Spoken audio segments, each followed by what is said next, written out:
नमस्कार, न्यूज़डंका में आप सभी का स्वागत है। कहावत है कि रस्सी जल गई पर अकड़ नहीं गई।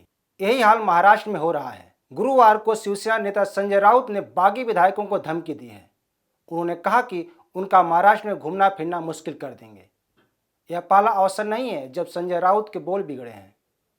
इससे पहले भी संजय राउत ने केंद्रीय मंत्री नारायण राणे के खिलाफ अपशब्द बोल चुके हैं। बीजेपी नेता किरीट सोमैया पर भी विवादित टिप्पणी कर चुके हैं। महाराष्ट्र की उद्धव ठाकरे सरकार लोकतंत्र का गला घोंट रही है और कुछ लोग ताली बजा रहे हैं। लोकतंत्र की बात करने वालों की यह हालत है। सत्ता हाथ से जाते देख गाली गलौज पर उतर आए हैं। संजय राउत कभी भी गाली बकना शुरू कर देते हैं, चौक चौराहा के टपोरी की तरह। संजय राउत की धमकी पर राज्यसभा सांसद महेश जेठमलानी ने आपत्ति जताई है।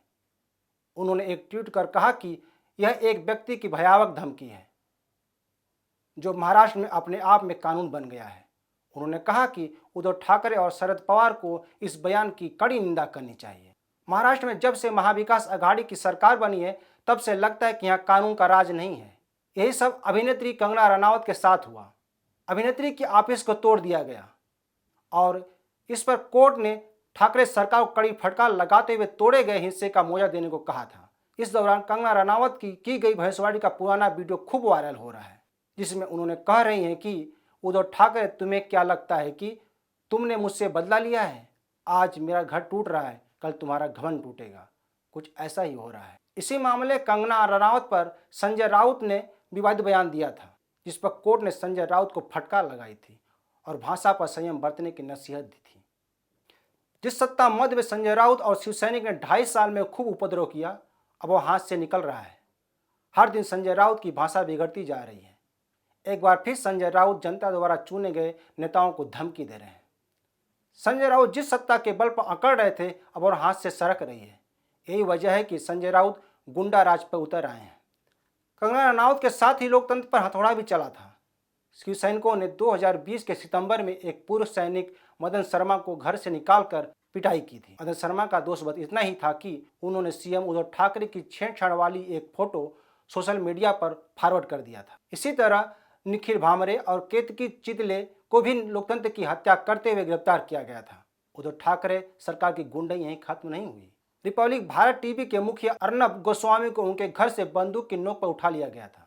गोस्वामी को गिरफ्तार करने के लिए वर्तमान में जेल में बंद सचिन वाजे को लगाया गया था।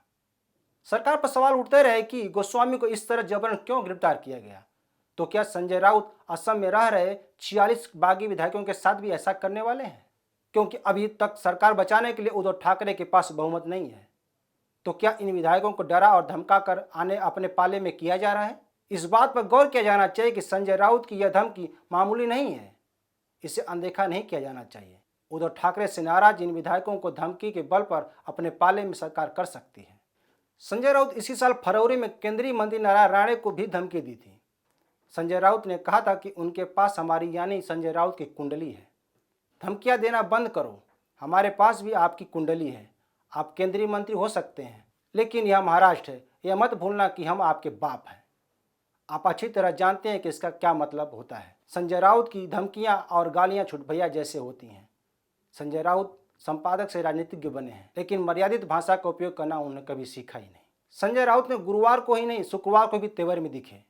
उनके तेवर पर गुवाहाटी में रह रहे दीपक केसरकर ने कहा कि हमारे ऊपर दबाव बनाया जा रहा है। संजय राउत कह रहे हैं कि हम सड़क पर उतरेंगे। यह धमकी देने वाली मानसिकता है। उनके कार्यकर्ता विधायकों को घेरते हैं। उन्होंने कहा कि हम इसलिए मुंबई से भागकर यहाँ आए हैं क्योंकि हमें धमकियां मिल रही थी। गाड़ियों को घेरते हैं। मेरे अंदर साहस है, इसलिए मैंने उनके मुकाबले खड़ा हुआ। यदि हम छत्रपति शिवाजी महाराज की बात करें तो उन्होंने महिलाओं की रक्षा की थी। अब वे कहते हैं कि हम सड़क पर उतरेंगे। क्या वे महिलाओं को धमका रहे हैं? दीपक ने कहा कि जब हमें स्पीकर बुलाएंगे तो हम आ जाएंगे। तो क्या अब संजय राउत धमकी पे उतर आए हैं? नाराज विधायकों को डरा धमका कर नंबर हासिल करेंगे? क्या महाराष्ट्र की यही संस्कृति है जो बार बार संजय राउत संस्कृति की बात करते हैं? आज के लिए बस इतना ही। यह वीडियो अच्छी लगे तो शेयर और कमेंट जरूर करें। नमस्कार।